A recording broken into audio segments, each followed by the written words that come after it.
Hi, today is December 25th, 2023, and here are my poems for the day. The first one is poem number 2053 for the year, Christmas on Columbus. The lights were pretty as I crossed Columbus, and I took a picture that didn't do them justice.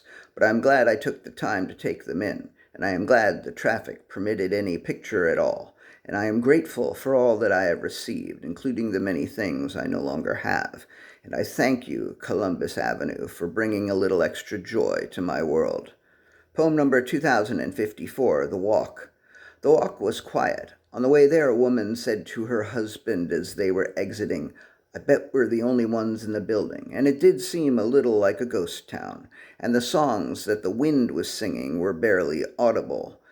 And as the walk continued, someone who wasn't the wind sang a song, and a tree caught the song in its branches and tossed it around to other trees on the street. And soon the trees were drowning out the meager wind, and they sang a song of triumph and comfort and joy that swelled into a magnificent crescendo and then diminished and died out.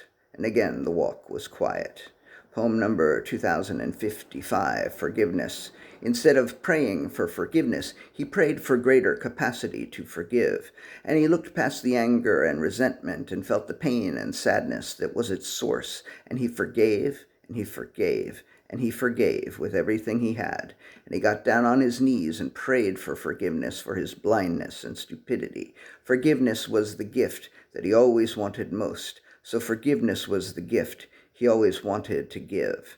Poem number 2056, The Last Supper. She ate the leftovers from the Last Supper that they had had together. Then she went to sleep with the feeling of finality that the food brought.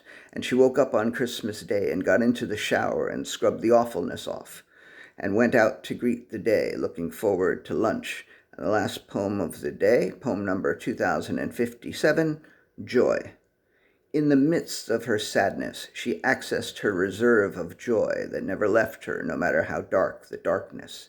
In the atmosphere of her sadness, she floated in a bubble of joy that emanated from her and mitigated much of her pain.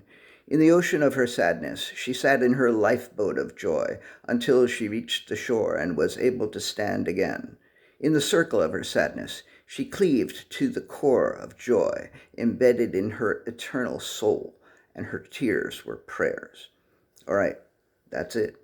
Thank you. Joy to you, and I appreciate you.